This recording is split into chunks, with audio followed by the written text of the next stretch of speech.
All right, this next one is definitely a mainstream comic, and you're probably already familiar with the character Thor, but this is a different Thor. So I know the movie Thor: Love and Thunder is coming out, and I believe this character is supposed to be featured in this movie. It's a female version of Thor. So I love when this premise came out. So what happened was a while ago in the comics, the Red Skull and the Watcher and a guy called the Orb. He stole one of the Watcher's eyes. He started to be able to predict stuff and get out his information. And as a result of it was called Original Sin. And as a result of Original Sin, there came this side story called Axis. And what happened was that when the Axis event happened, all the good characters became evil. Now the evil characters became good, like the Axis got switched, and Thor became bad. So he's doing all this bad stuff, and as a result, he became unworthy and could no longer carry the hammer. So the hammer just left him. It flew away, and it ended up landing on the moon. It was just stay on the surface of the moon for a long time. And Thor even went to investigate, tried to pull it. Once he kind of got right again, he still couldn't lift it. It was like something's going on. So there's always this little quote on the hammer, like, whoever's brave, I forgot the exact quote, but, if they're able to, he will be granted the power of Thor. So that changed, and it went to they will be granted the power of Thor. And so this lady came, and she picked it up, and she was transformed into Thor. And it was like, what's going on? So she had to fight, because what happened was these frost giants came to Earth, and nobody could stop him. Thor wasn't able to do what he normally does. And she had to defend herself. And what I love about this version of Thor, I got that one right here. So this Thor, like, she did things with the hammer that Thor never did. Like, she had this crazy control of the hammer, and also like could wield it to do different things. Like the way she would throw it, had it heat up different, like to different degrees, stuff that Thor never did with the hammer. And he was like, how are you able to do this? And she never really understood it herself. But it was just because maybe it was a woman. It was just like it responded different. And not even Odin knew who this person was. So that's why it was a huge mystery until it got revealed. I agree. I thought this made sense. I thought it was, again, spoiler alert, I'm not going to tell you who it was, but it made sense to me as reading this. I like the fact that the hammer responded to her differently. It just and because who was it? Thor is like basically like a meathead. Yes. In some iterations. Yes. So it makes sense that if someone else wielded the hammer, they would have different abilities. I love the suit. It looked strong. It looked powerful. And again, it just felt like it should have happened. It took essentially, not necessarily the kind of like a throwaway character, but kind of like I think it revolutionized the whole thing. And especially for it being on the heels of Original Sin, I think it was a smart play for them to do that. Like I said, she just went crazy with it. And no one could figure out who this was for a long time. And like I said, the powers, like I know one part where she was fighting the frost giants, she threw it out like Thor normally would, knocking somebody down. But then she controlled it to like go and like stop in front of him and went like through him, like ricochet all the way around and bought it back. I was like, wait a minute, Thor never did nothing like that. Yeah. So she just had crazy control. Some of the rumors was that Mjolnir, the original Mjolnir, was actually a being. It was not just a hammer. So it was a god that was infused into the Uru metal to make it, and it's always been trying to break free. And that the actual Mjolnir was actually a woman. It was a goddess. So maybe that was a reason why it felt more of a kinship to be able to control the way with the new Thor. I love it. I got a throwback alert. I got like Red Hulk vibes. Kind of like who was it? And then when you felt the reveal, you're like, oh, it made sense. It made so like. I love it when it happens like that. Like when characters are made and like, oh, really? But this made total sense, and it was awesome. It was awesome. Yeah. Okay. All right, Zach, get one with a strange name. And I heard the title before. Like, I was always curious. I never read this book, so I was like, what is this about?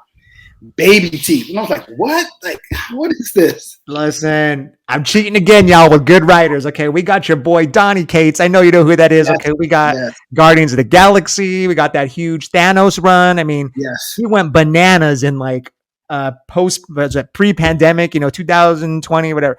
But this is a great run. I got year one here. It's basically Rosemary's Baby. You got this teenage girl, She has a child, but she doesn't know it's basically Satan, essentially. Okay. And she has to like protect it from like everybody. You got different types of governmental agencies. You got like demonic organizations on her tail. And it's by Donny Cates, man. So it's written in a way that everything in the beginning ties to the end. So and Mm, you always feel you always feel like you have to keep turning the page like, oh, I can't believe they said that. You got to go back and reread it. If you want something that's like a horror and yeah. kind of just mentioning it's written by published by Aftershock, you got to get them, Good man. They company. do great company for horror and these types of books. And the only disappointing thing is I think Donny Cates had a lot of what is it, irons in the fire at the time. Yes. It felt like he went to Marvel. It felt like he kind of dropped this a little bit for the second volume, but year one is definitely worth it if you love horror and you love that genre of look at this back cover, Whoa. you know, Yeah. of just a Ooh. mom trying to like Yeah. protect her like offspring type deal. Yeah. And It's really any really good. parent pretty much can relate to that type of that feeling, Like mama bear, I'm protective, or the papa bear, like Yeah, I'm do whatever I can, no matter if it's my child is bad, I'm still gonna fight for him. Yeah. exactly. I love it. I love it. Yeah, Donnie does do a lot of books, so I can understand what you mean with all the irons in the fire. What was that one with the Funnyland one? What was that one he did before? He did a lot of them. Dude, he did so many. I can't even think of, but he's done so much work. He has so many books in his repertoire. Like it's hard to even Yeah, like identify all of them. He has so many. crazy. Fun fact, real quick: C2E2 is coming here in August 5th through the 7th, and Donnie Katz is going to be a guest at C2E2. Oh, nice. So if you got some stuff about him, you can get it. Definitely call and get it signed. Yep. All right, my next book is a newer book. It's an interesting spin. It's called Crowded. It's about this young lady named Charlie. So it's like I say, not too distant future, and everything is all about apps, kind of like how it is today. So you got an app for everything, for work, for this. So you kind of do everything through your apps. And so what happens is that Charlie is doing like a bunch of jobs. Like she's a dog walker, she does laundry, she does this, and that. And there's also an app for assassination. So if you want to hire an assassin, you can just go through this app. And so what happens is someone puts out a contract on Charlie. And it's like, wait a minute, because like when you read the beginning, like this seems like an average person. Yeah, she's overextending herself, but like I don't see anything that she's doing that's bad. Like, why does somebody want to kill her? But once she discovers this hit on her in this app, she goes and tries to like cancel it, and like she can't do anything. So it's running for like so many days, and for the time goes out. So she was like, well, the best thing for me to do is to go on the app and hire my own assassin. But she gets the most low-rated assassin, like negative 10 stars, right? This girl named Vita, because she's real cheap, but she'll do the job. And so when they meet, she was like, why is somebody trying to kill? She's like, I have no idea. I'm doing all this stuff. And so it becomes this mad, like Thelma and Louise romp where they're like traveling around trying to figure out what's going on. And Charlie's not really being honest. You can tell there's something in her past that she won't share. And Vita's trying to get it out of her to help protect her. Like she's really good, but she's also on like this bad list. Like, why is she so low rated? Because there's something in her past that she hasn't shared with Charlie. So it's like a age of discovery. It's a mystery. It's a thriller. It's everything like all those like intense action movies where you're trying to you're discovering what happens with the characters, which is what I like. Like you're thrown into it and you're learning as they learn. Yeah, when you mentioned this off screen to me, I really thought this was cool. As far as like mentioning that this could be happening now, like literally like 10 years, 5 years right now. I got like a buddy flick type vibe as well. It is. It is. I definitely want to pick this up. That's also my genre, kind of dystopia, or I don't know what's that called, where dystopia is like literally. Yeah, I'm not sure like how you really like categorizes, but yeah, it just fits. It fits so well. Feels real. Yeah. Okay. All right. Now this one, another title, kind of almost going on with these crazy titles with Zach. We got The Baby Teeth, and this one's called Man Eaters. Listen. I know a little bit about this one. Yeah, listen. This I hit you with 3 books with big name writers. This is also a big name writer, but might not know them too much. But this title you got to pick up if you have a teenage daughter. I mean, son, whoever. But if you have a teen, you got to pick this up. It is absolutely, I think, the best book. I own all 4 volumes of Man Eaters. Everybody, Man Eaters. Okay, it basically won the Eisenhower nominee for Mm, best book. Also, the volume 3 won it for best teen book. okay. And the premise is that basically in this world, if you're a woman, when you start to menstruate or have your period, you turn into a giant cat that like kills people. Okay, Mm. so Yes, yeah, crazy concept. it's crazy. Crazy. It's crazy. But it's also crazy in the sense that this book was written, gosh, I don't even know. We'll say like 4 or 5 years ago.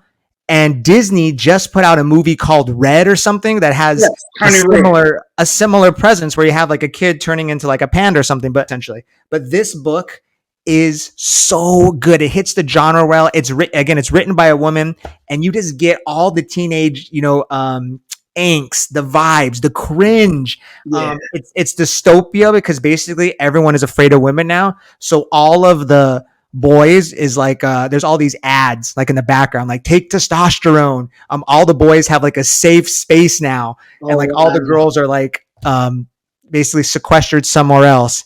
And what's really nice is it has these weird, I don't know if you kind of see this, Oh yeah, different ads throughout the book that make it seem like it could be really happening. right. It reminds me of Farmhand in that sense, where there's a lot of stuff happening in the background, like all the artwork is like really important in the background. But like I said, if you have a teen, and you have to pick up this book. I mean, you really get those vibes from like when you were a teenager of everything was like so uncertain, Yeah, and then intense. throw in man-eating cats Right. on top of that. This is a fantastic book, everybody. Like I said, I own all 4 volumes. You got, you got to pick up man-eaters, everybody. I would It's really, love, really like, I mean, I don't know because I haven't gotten into it a lot, but I would wonder, like, if somebody was trying to find a cure, good. or if they like could find out if a way they can reverse the process or anything. So that would be like even an extension of what's going on. It definitely does. It has vibes of like what is it? Women's rights. Like, okay, should we control it? Should we give them like the pill essentially? It just has all these like how far do you want to control somebody? But then on top of that, it's about a teen living her life too as well. Yeah. You got to pick it up. Got to pick a man-ears. Hey, you just finished watching part 2 of Strong Female Protagonist. There is one more left to go. So make sure you come back here again to watch part 3 of the Strong Female Protagonist in comics. And I'll catch you next time. Peace. What's up? If you don't have it, you are truly missing out. What's up? We are talking about Fiction Equals Flow. What's up?